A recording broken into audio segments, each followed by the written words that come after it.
أعوذ بالله السميع العليم من الشيطان اللعين الرجيم بسم الله الرحمن الرحيم الحمد لله رب العالمين الصلاة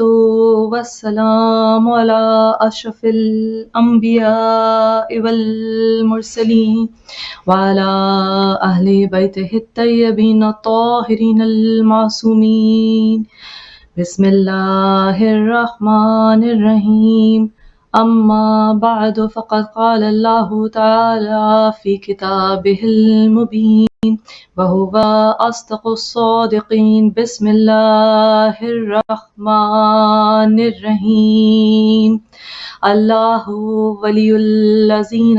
آمنوا يخرجهم من الظلمات إلى النور والذين كفروا أولياؤهم الطاغوت يخرجونهم من النور إلى الظلمات أولئك أصحاب النار هم فيها خالدون صدق اللہ العلی العظیم۔ معزز ناظرین، چونکہ شب برات یوم برات 15 شعبان کی تاریخ ابھی گزری ہے،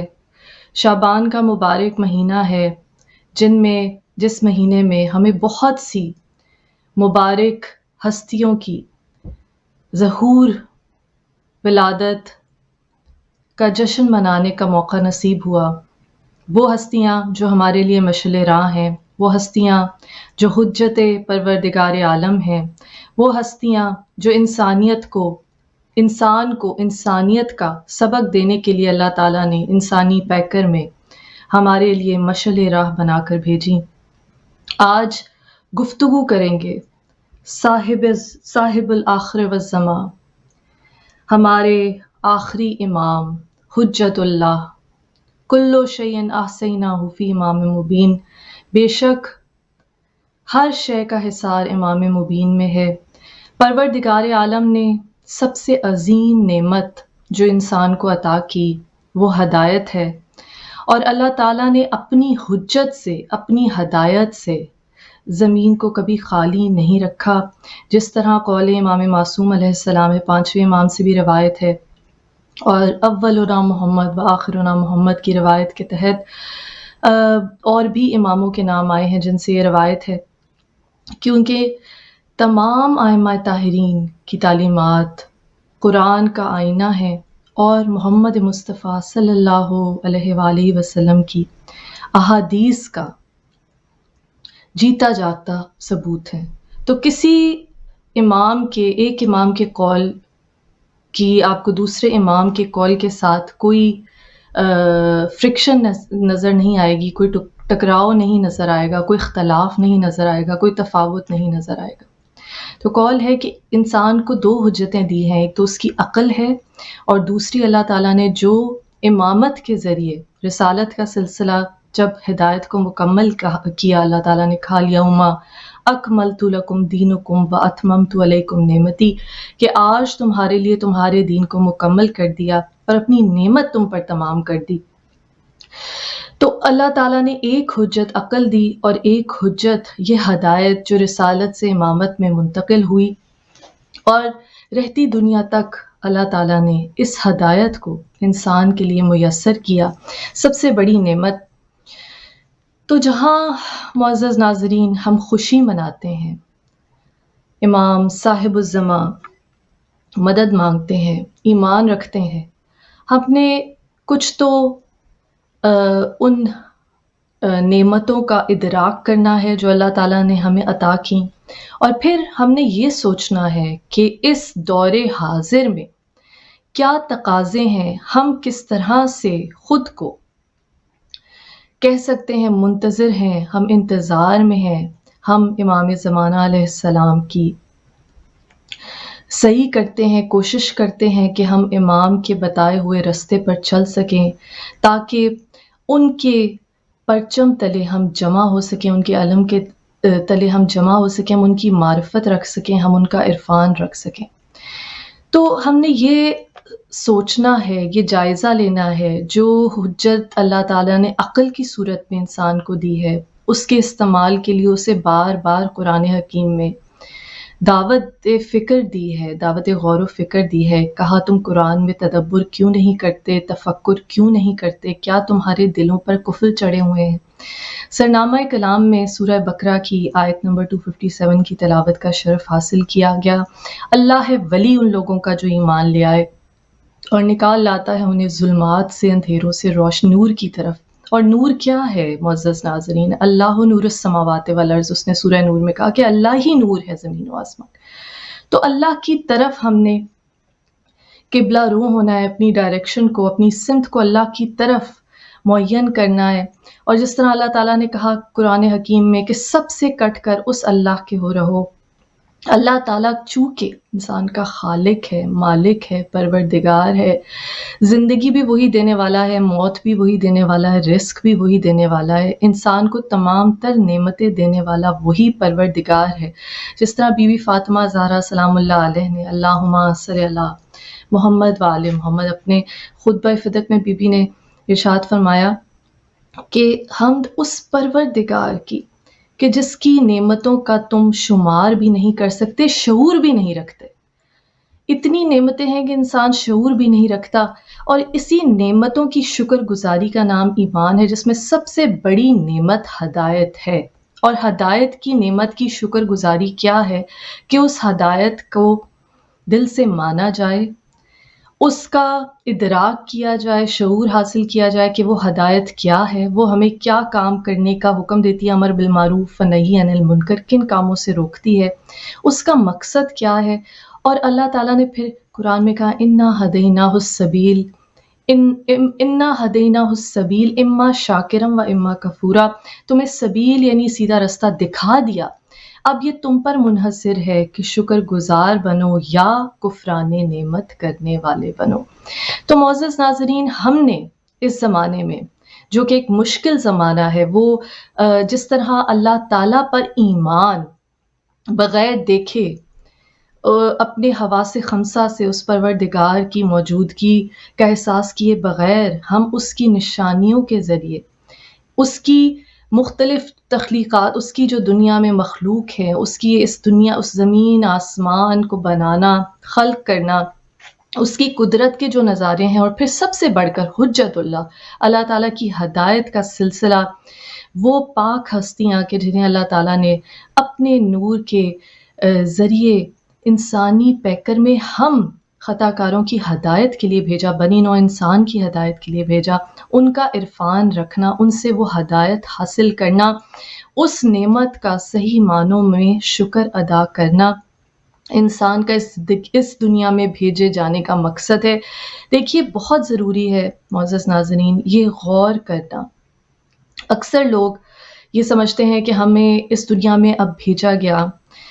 ہم نے تعلیم حاصل کرنی ہے. ایک بچہ گھر میں پیدا ہوتا ہے، اس کو ماں باپ نشو و نما کرتے ہیں، کھلاتے پلاتے ہیں، اس کی تربیت تعلیم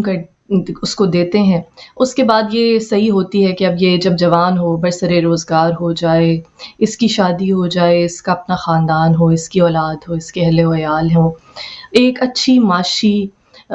طور پہ ایک اچھی پوزیشن میں آ جائے، ایک اچھے اسٹیٹس میں آ جائے، اپنا گھر ہو، گاڑی ہو، عزت دار طریقے سے رزق حلال کمائے. بے شک یہ دین اتنا آسان ہے معزز ناظرین کہ مومن بھائی کے لیے مسکرا دینا بھی ایک نیکی ہے، صدقہ ہے. رزق حلال کمانا وہ نیکی ہے کہ جس کے بارے میں کہا گیا کہ وہ بڑے بڑے گناہ جو روزہ نماز اور نوافل سے نہیں دھلتے وہ رزق حلال کمانے سے دھل جاتے ہیں. تو یہ تو کتنا آسان مذہب ہے کہ جس میں وہ اعمال جو فطری تقاضے ہیں، وہ اعمال that come naturally to us، وہ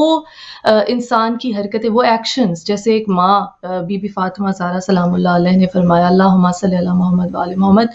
کہ جب ایک عورت اپنے گھر میں، ایک ماں اپنے بچوں کی نشو و نما، ان کا خیال رکھنے، ان کی نگہداشت میں مصروف ہے، تو اس وقت وہ اللہ تعالیٰ کے قریب ترین ہے. سبحان اللہ، کیا مذہب ہے، کیا آسان دین ہے یہ کہ جس میں ایک فطری جذبہ ہے ماں کی ممتا، بچے کا خیال رکھنا، اس کی نشو و نما کا خیال رکھنا، اس کی ضروریات کا خیال رکھنا، اس کو بھی اللہ تعالیٰ کی قربت کا ذریعہ بنا دیا. یعنی کہ وہ پروردگار جو بنانے والا ہے اس انسان کو، وہ ہر طرح سے انسان کے فطری تقاضوں سے واقف ہے، اس لیے اس نے اس دین کو فطرت کے عین مطابق بنایا. لیکن معزز ناظرین، دیکھیے بار بار قرآن حکیم میں غور و فکر کی دعوت کیوں دی گئی؟ کیوں ہمارا مذہب، ہمارا دین اسلام اس وقت ہائی جیک ہو گیا، اغوا ہو گیا ان دنیا پرستوں کے ہاتھوں، مذہب کے ان ٹھیکے داروں کے ہاتھوں کہ جنہوں نے دین کو استعمال کیا؟ کیوں؟ کیونکہ جو مسلمان، عام مسلمان جس کا کام روزی کمانا ہے، جو اپنی اولاد کی نشو و نما کر رہا ہے، اور آپ دیکھیے کہ بہت بڑا لمحہ فکریہ ہے کہ یہ سب کام تو جانور بھی کرتے ہیں، اپنی اپنی جو ان کا زندگی گزارنے کا طریقہ ہے، جس ہیبیٹیٹ میں وہ رہتے ہیں اس لحاظ سے وہ گھر بھی بناتے ہیں. ان میں سے کئی ہیں اپنے بچوں کو جس طرح پرندے دانہ چک کے لاتے ہیں اپنے بچوں کو کھلاتے ہیں، ایک گھونسلہ بنایا ہوتا ہے، افزائش نسل وہ بھی کرتے ہیں، گھر وہ بھی بناتے ہیں، زندگی گزارتے ہیں، پھر مر جاتے ہیں. لیکن انسان اشرف المخلوقات ہے جو بار بار غور و فکر کی دعوت دی گئی، اور یہی وجہ ہے کہ اس دین کا چہرہ اس قدر مسخ ہو گیا. بجائے اس کے کہ رسول اللہ صلی اللہ علیہ وآلہ وسلم جو دین لائے اس وقت، جو انسانیت کا علمبردار تھا، وہ دین کہ جس نے مساوات کو قائم کیا، کسی کالے کو گورے پر، گورے کو کالے پر کوئی فضیلت نہیں. آج ایکویلٹی کی بات ہوتی ہے، آج ڈائیورسٹی کی بات ہوتی ہے، آج انکلوژن کی بات ہوتی ہے، آج یہ بات ہوتی ہے کہ خواتین کو حقوق دیے جائیں. ہمارے نبی صلی اللہ علیہ وآلہ وسلم اس عرب معاشرے میں جہاں نوزائیدہ بچی کو زندہ دفن کر دیا جاتا، زندہ درگور کر دیا جاتا، حتیٰ کہ تاریخ کے بڑے بڑے نام جو بعد میں خلیفہ بنے انہوں نے خود اس بات کا اعتراف کیا کہ میں اپنی نوزائیدہ بچی کو جب زمین میں زندہ گاڑ رہا تھا اور وہ میری داڑھی کو کھینچ رہی تھی، خود اعتراف جرم کیے. کتنے وہاں قبرستان موجود ہیں، چھوٹی چھوٹی بچیوں کو پیدا ہوتے ہی دفن کر دیا جاتا یہ سوچ کے کہ اب ان کے لیے ایک گھر بنانا پڑے گا، ایک داماد ڈھونڈنا پڑے گا، تو یہ سب ہمارے لیے بہت تضحیک کی بات ہو جائے گی، تو بہتر ہے کہ اس کو پیدا ہوتے ہی دفن کر دیا جائے. اس زمانہ جاہلیت میں آج ویمنز رائٹس کی بات ہوتی ہے، آج خواتین کے حقوق کی بات ہوتی ہے، آج ایکول اپرچونٹی کی بات ہوتی ہے، آج تعلیم کی بات ہوتی ہے. میرے نبی صلی اللہ علیہ وآلہ وسلم نے اس زمانے میں کہا کہ بیٹی رحمت ہے، بیٹی کی پرورش کرنے والا، اس کی اچھے طریقے سے اپ برنگنگ کرنے والا جنت میں میرے ساتھ ہوگا جیسے 2 انگلیاں. اپنی بیٹی کو کس طرح سے تعظیم کے لیے کھڑے ہو جاتے، کس طرح سے محبت فرمائی، کس طرح کہا فاطمہ میرے جگر کا ٹکڑا ہے. حتیٰ کہ سورہ کوثر کی تفسیر اِنَّا أَعْطَيْنَاكَ الْكَوْثَرَ فَصَلِّ لِرَبِّكَ وَانْحَرْ إِنَّ شَانِئَكَ هُوَ الْأَبْتَرُ، سورہ کوثر کی تفسیر کہ اے نبی بے شک آپ کا دشمن ہی بے نام و نشان ہوگا. وہ جو نسل چلنے کا سلسلہ ہے، وہ جو پیٹریارکل معاشرہ تھا جو آج بھی ہے، اس میں بھی میرے نبی صلی اللہ علیہ وآلہ وسلم کو جو خیر کثیر دی گئی، بی بی فاطمہ زہرا سلام اللہ علیہ کی صورت میں آپ کی نسل بی بی فاطمہ زہرا سلام اللہ علیہ سے چلتی. اتنا ریولوشنری دین، اتنا پروگریسو دین، وہ دین کہ جس میں بی بی فاطمہ زہرا سلام اللہ علیہ خود تعلیم دیتی ہیں اور کہتی ہیں کہ عورت کے لیے بہترین یہ ہے کہ کوئی نامحرم اسے نہ دیکھے، کوئی نامحرم مرد اسے نہ دیکھے، نہ وہ کسی نامحرم مرد کو دیکھے. تو تعلیم کہاں سے عورتیں حاصل کریں جبکہ قرآن میں لکھا ہے کہ علم حاصل کرنا ہر مسلمان مرد اور عورت پر فرض ہے. بی بی فاطمہ زہرا سلام اللہ علیہ جیسی ہستی خواتین کی تعلیم کے لیے، ان کی ہدایت کے لیے موجود. بی بی زینب عالیہ علیہ السلام، شریکت الحسین، بی بی اس زمانے میں مولا علی علیہ السلام کی خلافت کے زمانے میں، اس سے پہلے حتیٰ کہ بھائی مشورہ آپ سے لیتے تھے. بی بی خواتین کی تعلیم کا ایک مرکز رہیں، بی بی معلمہ، عالمہ غیر معلمہ رہیں. بی بی وہ ہیں کہ بی بی نے توحید کا درس دیا. تو دیکھیے ایون خواتین کے علم کی کس قدر تاکید کی گئی اس زمانے میں کہ جب انسان اندھیروں میں ڈوبا ہوا تھا. نبی اکرم صلی اللہ علیہ وآلہ وسلم نے اس مذہب کے ذریعے ہدایت جب لے کے آئے نور کی طرف انسانیت کو لے کے گئے تو وہی انسان جو ایک دوسرے کے دشمن بنے ہوئے تھے، وہی انسان جو ذات پات میں بٹے ہوئے تھے، وہی انسان جو دولت کی بنا پر ایک دوسرے کی عزت کرتے تھے، جو کہ آج کے دور میں بھی کی جاتی ہے، یہ بھی زمانہ جاہلیت ہے۔ نبی اکرم صلی اللہ علیہ وآلہ وسلم نے اس وقت کہا کسی عربی کو اجمی پر، کسی اجمی کو عربی پر، کسی کالے کو گورے پر، کسی امیر کو غریب پر کوئی فضیلت حاصل نہیں مگر تقویٰ کے سبب سے، کہ صرف اور صرف تمہارے اعمال ہیں، صرف اور صرف اللہ سے تمہارا ڈرنا، اور اللہ سے ڈرنا کیا ہے کہ کسی دوسرے انسان، مسلمان کی تعریف کیا ہے، کسی دوسرے انسان کی جان مال عزت کو تم سے کوئی نقصان نہ پہنچے۔ یہ ریولوشنری مذہب آج کے زمانے میں جب ویمنز رائٹس کی بات کی جاتی ہے، جب یہ رنگ و نسل کے تضاد کو مٹانے کی بات کی جاتی ہے، جب انسانیت کی برابری کی بات کی جاتی ہے، آج کے دور میں سب سے زیادہ بدنام اس مذہب کو کیا ان مذہب کے ٹھیکیداروں نے کہ امام موسیٰ کاظم علیہ السلام کا قول ہے کہ اللہ تعالیٰ نے اپنے نبی حضرت داؤد علیہ السلام کو وحی کی کہ دیکھو اپنے لوگوں کو تنبیہ کر دو، وارن کر دو کہ ہرگز ایسے مذہبی رہنماؤں کو اپنا رہبر نہ بنائیں کہ جو دنیا کی لالچ رکھتے ہوں، دنیا کی ہوس رکھتے ہوں، دنیا پرست ہو۔ کہا کہ ایسے عالم جو ہیں وہ انسانوں کے لیے ڈاکو اور رہزن ہیں۔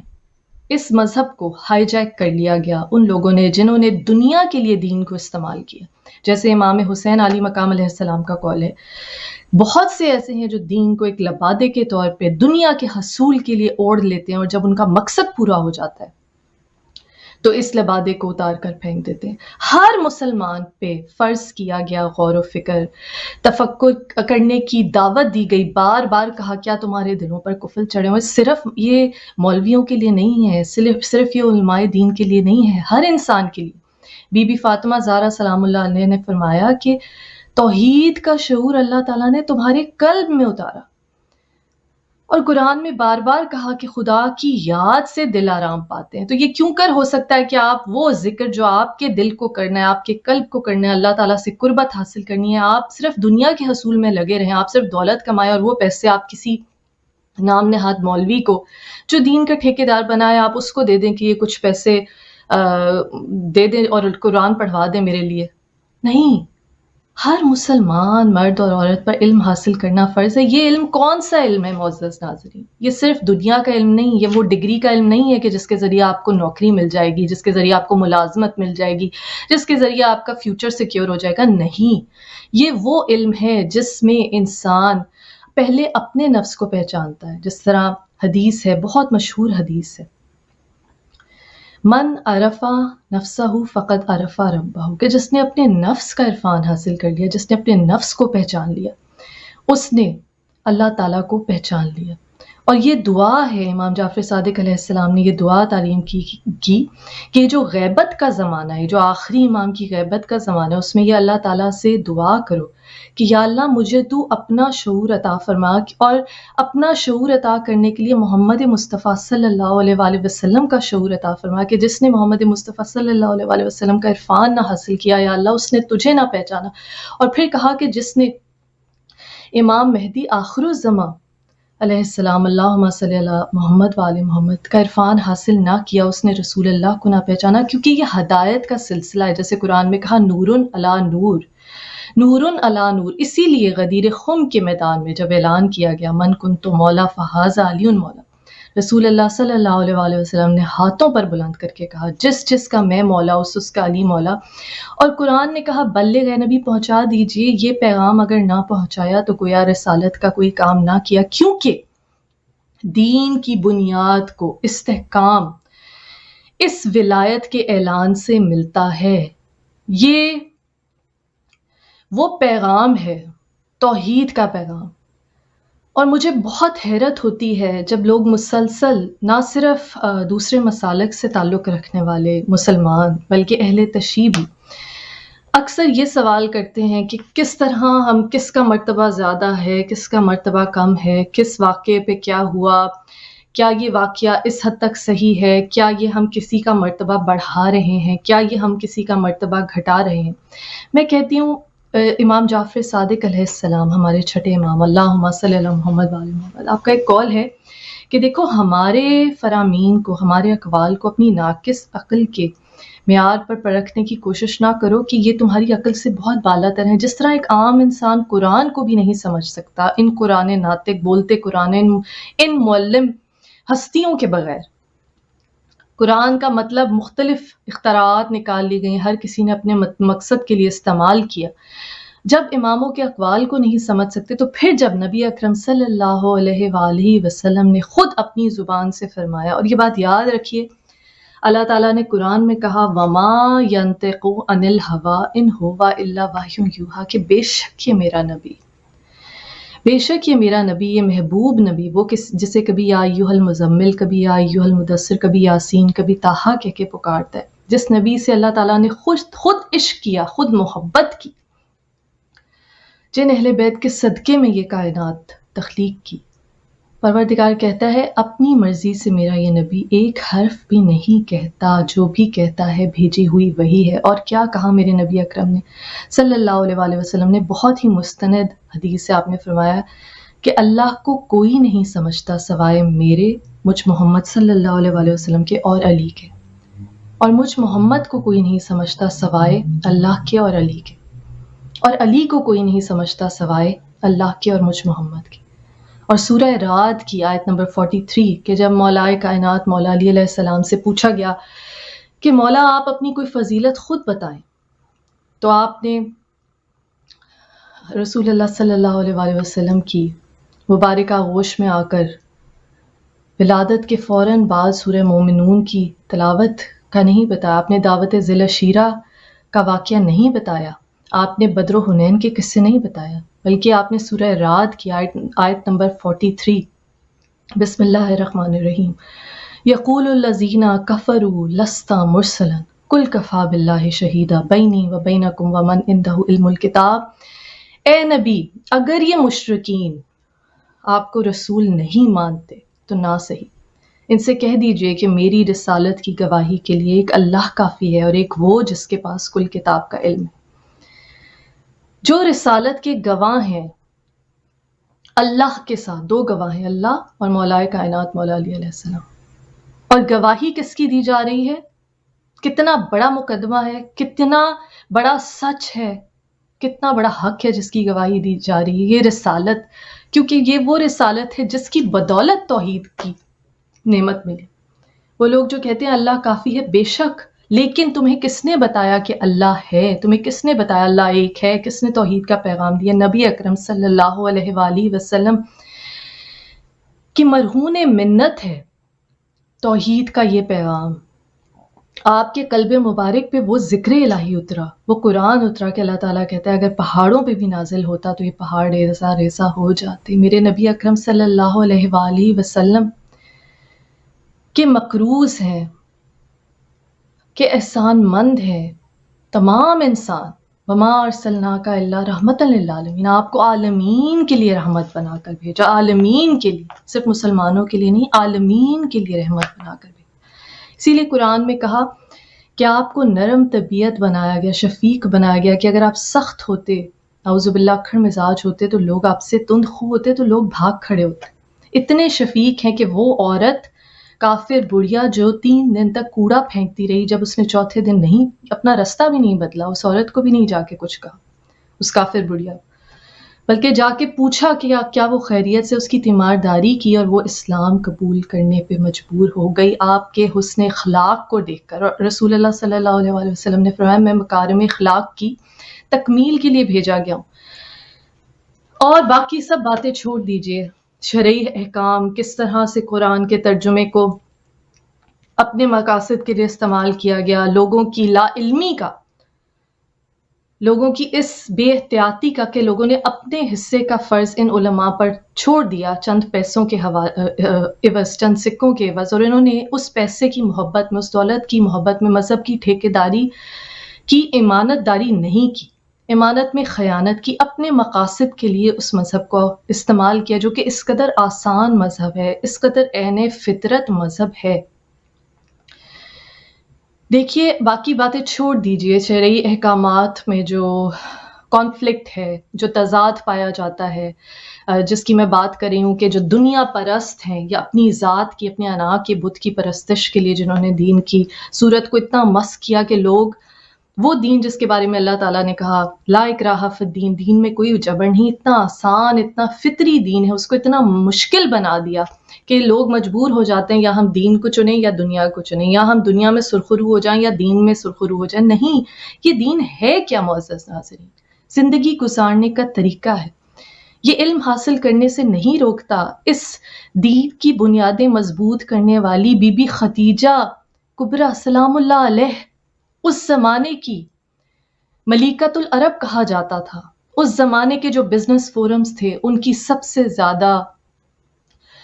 عزت دار، سب سے زیادہ رسپیکٹڈ، سب سے زیادہ جن پہ لوگ اعتماد کرتے تھے، جن کی رائے پہ، جن کے بغیر کوئی تجارت کے ریٹ فکس نہیں ہو پاتے تھے، اتنا بڑا بزنس امپائر تھا۔ اس دولت سے بی بی خدیجہ کبریٰ سلام اللہ علیہ نے رسول اللہ صلی اللہ علیہ وآلہ وسلم کی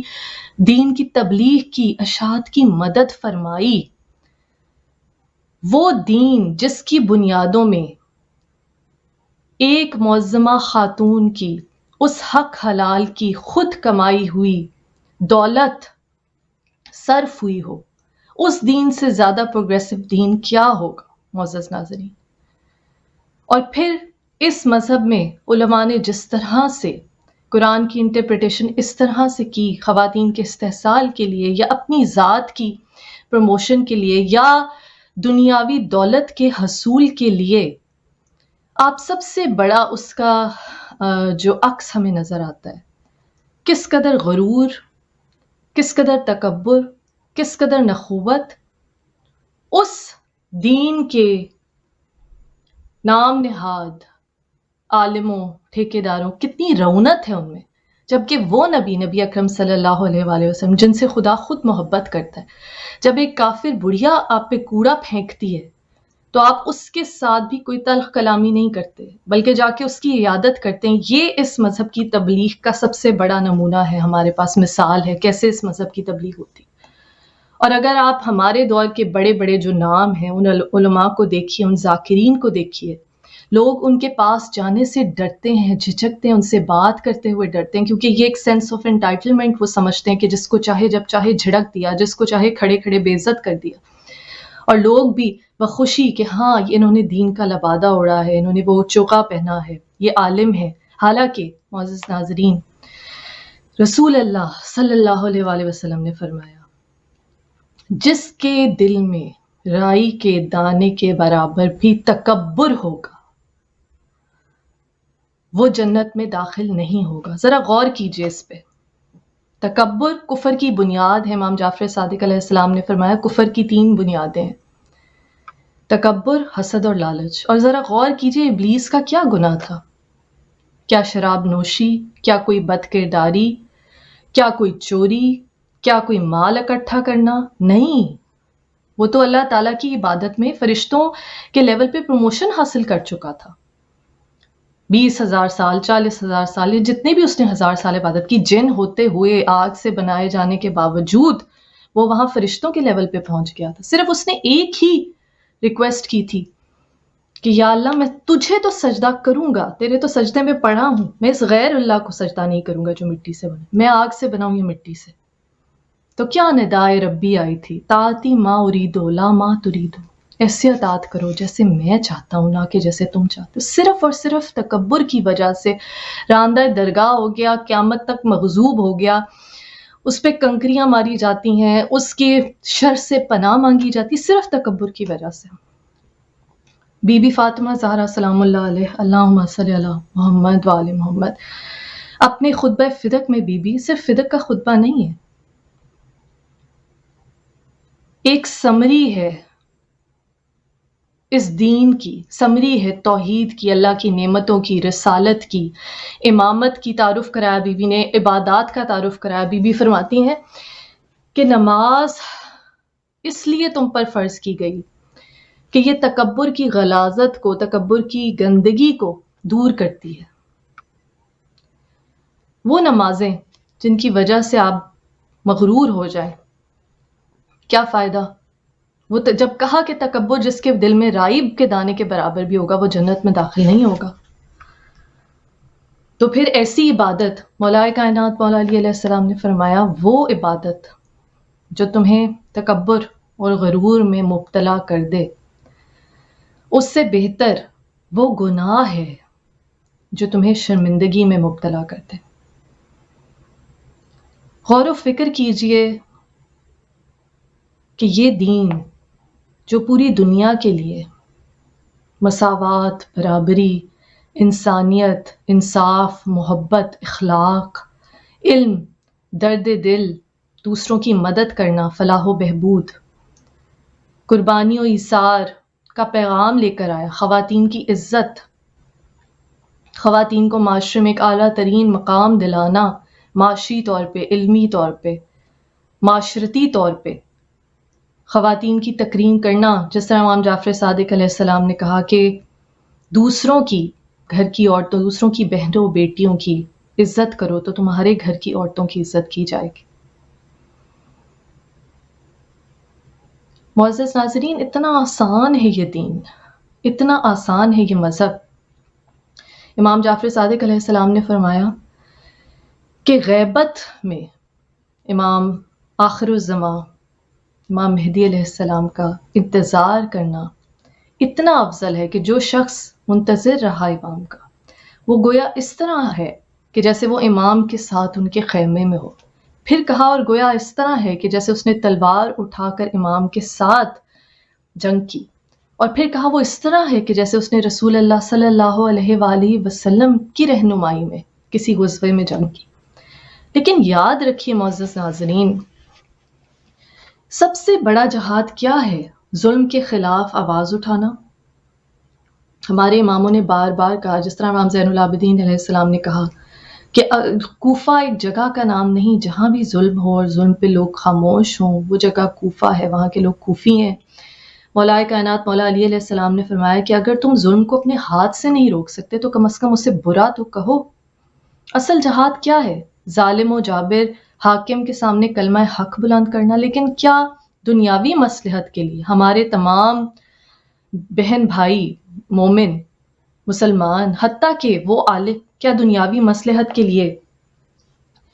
وہ کلمہ حق بلند کرنے سے اجتناب نہیں کرتے؟ اور جہاد اکبر کیا ہے؟ اپنے نفس کے خلاف جہاد کرنا، سب سے بڑا جہاد، اور جو آخری سانس تک جاری رہتا ہے، اپنی خواہشات کے خلاف جہاد کرنا۔ اپنی خواہش کے حصول کے لیے اس قدر اندھے نہ ہو جاؤ کہ تمہیں کسی اور کی تکلیف نظر نہ آئے، اس قدر اندھے نہ ہو جاؤ کہ تم دوسروں کا استحصال کرو، اس قدر اپنی خواہش کے غلام نہ بن جاؤ کہ تم صحیح اور غلط کی تفریق بھول جاؤ، حرام اور حلال کا فرق بھول جاؤ اس دنیا کے حصول کے لیے، جس کی ہر نعمت بہرحال ٹیمپرری ہے، ہر نعمت ختم ہونے والی ہے، فنا ہونے والی ہے۔ معزز ناظرین، غیبت صغرا اور پھر غیبت کبریٰ۔ جب امام زمانہ علیہ السلام تشریف لائیں گے تو یہ دنیا جو ظلم و جور سے بھری ہوگی، جس طرح میں نے ظلم کی بات کی، ظلم کے خلاف کلمہ حق بلند کرنا سب سے بڑا جہاد ہے۔ آپ اس دنیا کو عدل و انصاف سے بھر دیں گے، بادل چھٹ جائیں گے۔ سرنامہ کلام میں سورہ بقرہ کی آیت 257 کی تلاوت کا شرف حاصل کیا گیا، اللہ ولی الذین آمنوا یخرجہم من الظلمات الی النور، اللہ ہے ولی ان لوگوں کا جو ایمان لائے اور نکال لاتا ہے انہیں اندھیروں سے نور کی طرف۔ امام مہدی آخر الزماں علیہ السلام وہ ہستی ہیں کہ ظلم و استبداد، ظلم و جور سے بھری ہوئی اس دنیا کو عدل و انصاف سے آپ بھر دیں گے، تاریکیاں ظلمتیں ختم ہو جائیں گی۔ عزیزان گرامی، یہ حق کی نعمت، یہ ہدایت کی نعمت، یہ توحید کی نعمت، یہ وہ نور ہے۔ اندھیرا جتنا مرضی گھپ اندھیرا، اگر دل میں توحید کا شعور پیدا ہو جائے، جس طرح میری بی بی فاطمہ زہرا سلام اللہ علیہ نے فرمایا، اللہم صلی علی محمد وآل محمد، کہ اللہ تعالیٰ نے توحید کے شعور کو تمہارے قلب میں اتارا۔ اگر انسان اس شعور کا احساس کرے، الستُ بربکم کے اس وعدے کو جو اس نے عالم ارواح میں کیا کہ بتاؤ تمہارا رب کون ہے، انسان صرف وہ ایمان لے آئے، وہی ایمان اللہ تعالیٰ کی ذات پر، اللہ تعالیٰ کی توحید پر، اللہ تعالیٰ کی کبریائی پر، اس کی کرسی پر، اس کے اقتدار پر اقتدار نہیں مگر صرف اللہ کا۔ قرآن حکیم میں بارہا کہا گیا اقتدار اعلیٰ کا مالک صرف اور صرف وہ پروردگار ہے۔ اس توحید کی سربلندی کے لیے کربلا برپا ہوتی ہے۔ لا الہ الا اللہ کو بچانے کے لیے امام علی مقام امام حسین علیہ السلام نے اپنے پورے گھرانے کی قربانی دی، اپنی بہنوں کے پردے کی قربانی دے دی۔ بی بی سکینہ علیہ السلام نے تماچے کھائے اس توحید کے پیغام کو مکمل کرنے کے لیے۔ اور مکمل کیسے ہوتا ہے؟ لا الہ الا اللہ مکمل ہوتا ہے محمد رسول اللہ سے، اور لا الہ الا اللہ محمد رسول اللہ مکمل ہوتا ہے علی ولی اللہ وصی رسول اللہ سے۔ اس توحید کے پیغام کو مکمل کرنے کے لیے، ورنہ نام نہاد کلمہ گو تو یزید کی فوج میں بھی تھے، قرآن کے حافظ یزید کی فوج میں بھی تھے، پیدل حج کرنے والے یزید کی فوج میں بھی تھے، نمازیں پڑھنے والے، روزے رکھنے والے یزید کی فوج میں بھی تھے، لیکن وہ معرفت نہیں تھی جس معرفت کے بغیر توحید کا شعور انسان کے قلب میں نہیں اتر سکتا۔ جتنا مرضی گھپ اندھیرا ہو، روشنی کی ایک کرن اس گھپ اندھیرے کو توڑنے کے لیے، اس کی سیاہی کو رد کرنے کے لیے، ختم کرنے کے لیے کافی ہوتی ہے۔ معزز ناظرین، امام صاحب الزماں آخر الزماں کی ہستی وہ ہے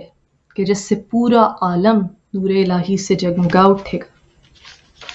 اس دن کی آرزو ہم سب کو ہے۔ مولا کا ایک قول ہے، میں ہی زمین کو عدل و انصاف سے اسی طرح سے بھر دوں گا جس طرح سے وہ پہلے ظلم و جور سے بھری ہوگی۔ اور جب بہت ساری باتیں کی جاتی ہیں تو ایک حدیث ہے جو اماموں کے ذریعے ہم تک پہنچی کہ سفیانی ہی نے، ابو سفیان رسول اللہ صلی اللہ علیہ وآلہ وسلم سے جنگ کی۔ سفیانی ہی تھا یزید جس نے امام حسین علیہ السلام سے جنگ کی، اور سفیانی ہی قائم آل محمد امام صاحب عصر والزماں امام مہدی علیہ السلام سے جنگ کرے گا۔ آپ نے فرمایا، میں خدا کے دشمنوں سے انتقام لینے والا ہوں، میں پیغمبر خدا محمد مصطفیٰ صلی اللہ علیہ وآلہ وسلم کا آخری جانشین ہوں۔ اور کہا کہ اللہ تعالیٰ میری وجہ سے میرے خاندان اور میرے ماننے والوں سے مصیبتوں کو دور کرتا ہے، اور کہا میں اہل زمین کے لیے اللہ تعالیٰ کے عذاب کی پناہ ہوں، حجت اللہ کل شیء احصیناہ فی امام مبین۔ وہ نقطۂ پرکار ہیں وقت کے امام کہ جن کی وجہ سے یہ زمین قائم ہے، یہ نظام شمسی، یہ کشش ثقل یہ قائم ہے۔ امام فرماتے ہیں جب اللہ ہمیں اجازت دے گا بولنے کی، کلام کرنے کی، اس وقت حق ظاہر ہوگا اور باطل مٹ جائے گا۔ جاء الحق وزهق الباطل، جس طرح قرآن نے کہا۔ اور فرماتے ہیں میرے ظہور کی کشائش اللہ تعالیٰ کے ارادے کے تحت ہے۔ اور امام کا قول ہے کہ جو لوگ میرے ظہور کا وقت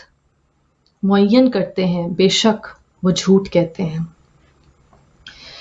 پھر امام نے اپنے ماننے والوں کے لیے فرمایا تمام مشکلات کے حل اور میرے ظہور میں تعجیل کے لیے بہت زیادہ دعا کیا کرو، کیونکہ تمہارے امور کی کشائش یعنی تمہارے کاموں کی آسانی اسی میں ہے۔ پھر کہا میں اس وقت ظہور کروں گا کہ جب کسی سرکش کی بیعت کا قلاوہ میری گردن میں نہیں ہوگا۔ اور کہا اب دیکھیے یہ کتنی گہری بات ہے، امام کے اس قول پہ ذرا غور و فکر کیجئے۔ امام فرماتے ہیں میری غیبت میں مجھ سے ایسے فائدہ اٹھایا جائے گا جس طرح سے سورج سے استفادہ کیا جاتا ہے جبکہ وہ بادلوں کی اوٹ میں آنکھوں سے اوجھل ہو جاتا ہے۔ یعنی کہ سورج اگر آنکھوں سے اوجھل بھی ہو، بادلوں میں بھی چھپاؤ تو اس کی روشنی، اس کی گرمائش زمین تک پہنچتی ہے۔ تو مولا نے کہا کہ ظاہری طور پہ چاہے میں غیبت میں ہوں، چاہے لوگوں کی نگاہیں مجھے دیکھ نہیں سکتی، لیکن میری غیبت میں میری موجودگی سے فائدہ اس طرح سے پہنچ سکتا ہے جس طرح سورج جو نظر تو نہیں آتا، لیکن زمین پر تمام تر حیات، نباتات ہوں، حیوانات ہوں، چاہے اس نظام شمسی کو قائم رکھنے کا ذریعہ ہو، اس سورج اس کا باعث بنتا ہے۔ تو امام نے کہا کہ میری غیبت میں مجھ سے اس طرح سے فائدہ اٹھایا جائے گا، استفادہ کیا جائے گا۔ پھر امام کہتے ہیں جیسے کلو شیء احصیناہ فی امام مبین، امام کہتے ہیں ہمارا علم تمہارے تمام حالات پر محیط ہے، تمہاری کوئی خبر ہم سے پوشیدہ نہیں ہے۔ اور کہا ہم تمہارے احوال کو جاننے میں کوتاہی نہیں برتتے اور ہمیشہ تمہاری یاد میں رہتے ہیں۔ عزیزان گرامی، یہ یاد رکھنا بہت ضروری ہے کہ جب ہم کہتے ہیں اللہ تعالیٰ نے جس طرح قرآن میں کہا کہ تم میرا ذکر کرو میں تمہارا ذکر کروں گا، اور اللہ نے کہا کہ جب کوئی بندہ تنہائی میں میرا ذکر کرتا ہے تو میں بھی تنہائی میں اس کا ذکر کرتا ہوں، جب کوئی محفل میں ذکر کرتا ہے تو میں اس سے بہترین محفل میں، یعنی سکانہ سماواتی، جس طرح اللہ تعالیٰ نے حدیث قصہ میں کہا کہ اے ملائکہ اور اے آسمان کے رہنے والو، اس طرح پروردگار کہتا ہے کہ میں اس سے بہت بہترین محفل میں تمہارا ذکر کرتا ہوں۔ امام زمانہ فرماتے ہیں جو چیز ہماری ناراضگی کا باعث بنے اس سے اجتناب کرو۔ جب امام موجود ہیں، وقت کے امام موجود ہیں، وہ فرماتے ہیں کہ ہم تمہارے تمام حالات سے واقف ہیں، تمہارے تمام حالات کی خبر رکھتے ہیں، تو پھر یہ ضروری ہے معزز ناظرین کہ ہم اپنے اعمال کو اس طرح سے پیش لائیں، اس طرح سے انجام دیں اپنی ڈے ٹو ڈے لائف کو کہ ہمیں یہ احساس ہو کہ وقت کے امام کے پاس ہمارے تمام اعمال کا حال پہنچ رہا ہے، خبر پہنچ رہی ہے، جس طرح امام نے فرمایا۔ پھر کہا میں تمہارے اموال کو قبول نہ کروں گا مگر یہ کہ پہلے اپنے اعمال کو پاک کرو، جس کا جی چاہے دے اور جس کا جی نہ چاہے نہ دے۔ اب دیکھیے، غور کیجئے کہ جس طرح بہت سے لوگ سمجھتے ہیں کہ ہم نے کسی بھی ذریعے سے دولت کما لی، اب حرام کو حلال کرنے کا یہ طریقہ ہے کہ ہم اس کو اللہ کی راہ میں خرچ کر دیں۔ نہیں، اس طرح سے کیا گیا صدقہ، خیرات، زکوٰۃ، خمس قبول نہیں ہے۔ تو مولا نے کہا پہلے اپنے اعمال کو پاک کرو، یعنی کہ یقین پیدا کرو، ایمان پیدا کرو، اللہ تعالیٰ کے بتائے ہوئے رستے سے، اس کی بتائی ہوئی حدود سے تجاوز نہ کرو۔ اعمال کو پاک کرنے کے بعد ہمارے پاس بھیجو۔ خالی عشق، خالی محبت کافی نہیں ہے، اس کو ثابت کرنا پڑتا ہے۔ Action speak louder than words. پھر کہا جو شخص ہمارے مال میں سے بغیر کسی حق کے کھائے گویا اس نے اپنا پیٹ بھرا ہے، اس طرح کہ ان قریب آتش جہنم میں اسے ڈال دیا جائے گا۔ یقیناً اس کا اشارہ دوسروں کا مال کھانے کی طرف بھی ہے اور خمس سے انکار کا بھی۔ پھر فرماتے ہیں وہی بات جو ہم نے آغاز گفتگو میں کی تھی کہ ہر شخص پہ غور و فکر لازم کیا گیا ہے۔ قرآن حکیم میں بار بار دعوت فکر دی گئی کہ تم تدبر کیوں نہیں کرتے، تم تفکر کیوں نہیں کرتے، کیا تمہارے دلوں پر قفل چڑھے ہوئے ہیں؟ امام فرماتے ہیں جو شخص ہمارے خانوادہ پیغمبر صلی اللہ علیہ وآلہ وسلم کی بغیر علم و معرفت کے جستجو کرے گا، یعنی عشق کا دعویٰ تو کرے، دل میں عشق تو رکھتا ہو، لیکن علم و معرفت کے بغیر جستجو کرے تو گویا اس نے ہمارا انکار کیا۔ اور دیکھیے وہی بات جس پہ ہم بار بار بحث کر رہے ہیں، امام زمانہ علیہ السلام فرماتے ہیں بالتحقیق اللہ تعالیٰ نے مخلوق کو بغیر کسی مقصد کے پیدا نہیں کیا اور نہ ہی انہیں آزاد چھوڑا ہے۔ جس طرح قرآن میں اللہ تعالیٰ نے کہا نا کہ اگر تم اللہ تعالیٰ کی نافرمانی کرنا چاہتے ہو تو پھر اس کی سلطنت کی حدود سے باہر نکل جاؤ۔ تو امام کہتے ہیں کہ تمہیں بلا مقصد پیدا نہیں کیا، صرف ایک زندگی کا سائیکل گزارنے کے لیے نہیں پیدا کیا، تو اپنی کالنگ کو پہچانو، اپنے مقصد حیات کو پہچانو۔ امر بالمعروف و نہی عن المنکر کیوں کر ممکن ہوگی جبکہ اپنا کردار ایسا نہ ہو کہ دوسروں کو انسپائر کر سکے؟ تو کس طرح ہم نیکی کا حکم دیں گے، برائی سے منع کریں گے؟ دوسرے کی آنکھ کا تنکا نظر آ جاتا ہے لیکن اپنی آنکھ کا شیطین نظر نہیں آتا۔ جب تک اپنے کردار کو مضبوط نہیں کریں گے، متقی نہیں کریں گے، ایک نمونہ نہیں بنائیں گے، مثال نہیں بنائیں گے ہم کسی اور کو اس مذہب کی طرف آنے پہ، بلکہ جو ہمارے ساتھی مسلمان ہیں، مومن ہیں، ان کو بھی ہم نیک کام کرنے اور برائی سے روکنے پر آمادہ نہیں کر سکتے جب تک کہ ہمارا کردار اس کا آئینہ نہ ہو۔ تو امام کہتے ہیں تمہیں بلا مقصد پیدا نہیں کیا، نہ تمہیں آزاد چھوڑے۔ اور فرمایا، امام زمانہ علیہ السلام کا قول ہے، خداوند کریم نے محمد مصطفیٰ صلی اللہ علیہ وآلہ وسلم کو پوری کائنات کے لیے رحمت بنا کر بھیجا، اور آپ صلی اللہ علیہ وآلہ وسلم کی برکت سے اپنی نعمتوں کو مکمل کیا ہے۔ فرمایا اللہ تعالیٰ نے رسول اللہ صلی اللہ علیہ وآلہ وسلم پر اپنے نبیوں اور رسولوں کا سلسلہ ختم کیا اور انہیں پوری انسانیت کے لیے بھیجا۔ کہا زمین کبھی بھی دلیل و حجت، اللہ تعالیٰ کی حجت کے بغیر نہیں رہ سکتی، چاہے وہ حجت ظاہر ہو یا آشکار ہو۔ حق کو اللہ تعالیٰ نے پایہ تکمیل تک پہنچانا ہے، بے شک، اور باطل کو مٹا دینا ہے۔ اور امام زمانہ علیہ السلام کا قول ہے، اللہ تعالیٰ کی تقدیر مغلوب نہیں ہوتی، اس کے ارادوں کو کوئی روک نہیں سکتا، اور اس کی توفیق سے کوئی چیز سبقت نہیں لے سکتی۔ اور فرمایا نماز سے بہتر کوئی چیز شیطان کی ناک کو زمین پر نہیں رگڑتی، پس نماز پڑھو اور شیطان کی ناک کو زمین پر خوب رگڑو۔ اور کہا سجدہ شکر تمام واجبی اور لازمی سنتوں میں سے ہے۔ اور فرمایا اگر آپ ہدایت کے طلبگار ہوں گے تو ضرور ہدایت پائیں گے، اگر آپ نے طلب کر لیا تو پا لیں گے۔ اور کہا بلا شبہ حق ہمارے ساتھ ہے اور ہمارے ہاتھ میں ہے، جو شخص ہمارے بغیر حق پر ہونے کا دعویٰ کرے وہ جھوٹا ہے اور تہمتی ہے، گمراہ ہے اور فریب خوردہ ہے۔ اور پھر فرمایا ہمارے دل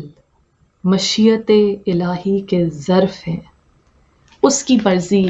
ہماری مرضی ہے۔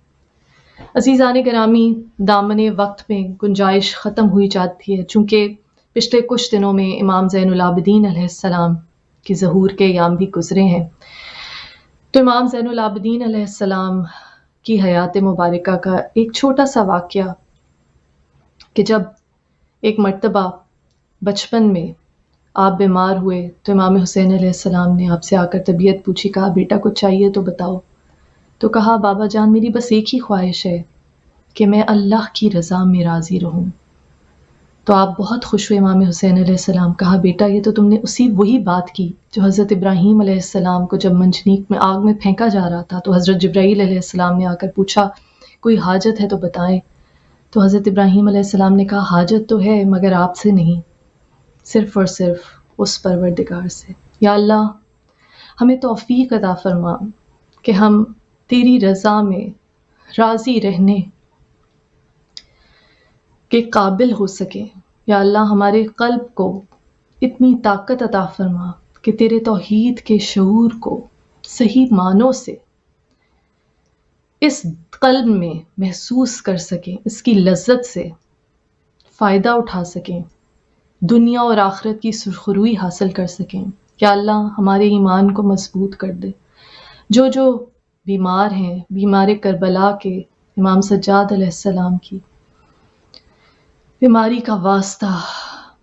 شفائے کلی عطا فرما۔ جو بے گناہ قید ہیں، بی بی سکینہ علیہ السلام کی قید کا واسطہ، امام سجاد کی زنجیروں کی قید کا واسطہ، امام موسیٰ کاظم علیہ السلام کی زنجیروں کی قید کا واسطہ، انہیں جلد از جلد رہائی کا پروانہ مل جائے۔ یا اللہ جو طالب علم ہیں، علم کی تلاش میں ہیں، تو نے کہا کہ فرشتے حفاظت کرتے ہیں طالب علم کی، طالب علم کی قلم کی سیاہی شہید کے لہو سے زیادہ معتبر ہے۔ یا اللہ رب زدنی علما، ہم سب کے علم میں اضافہ فرما۔ جو طالب علم ہیں انہیں علم کے میدان میں کامیابی عطا فرما۔ یا اللہ ہمیں دین و دنیا کا علم عطا فرما، مسلمان امت کو علم کے میدان میں اس مقام پر پہنچا دے کہ ہم صحیح معنوں میں اس دنیا میں ایک عزت دار مقام حاصل کرنے کے قابل ہو سکیں، جو تیرا یہ دین، تیرا یہ مذہب اصل میں ہمیں سکھلاتا ہے۔ یا اللہ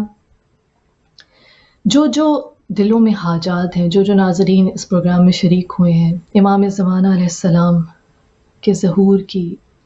جشن کی خوشی کے موقع پر تو نے خزانوں کے منہ کھول دیے، تمام دلی حاجات کو اپنی بارگاہ میں قبول و منظور فرما۔ بے شک تو علیم بذات الصدور ہے، دلوں کے حالات جانتا ہے۔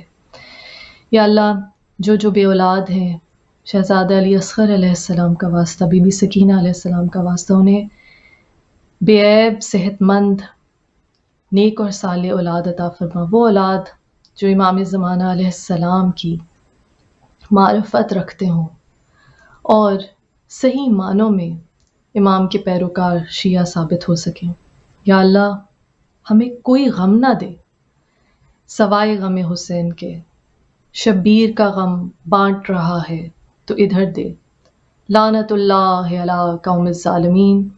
وما علینا الا البلاء، اللہم صلی علی محمد و آل محمد وعجل فرجہ۔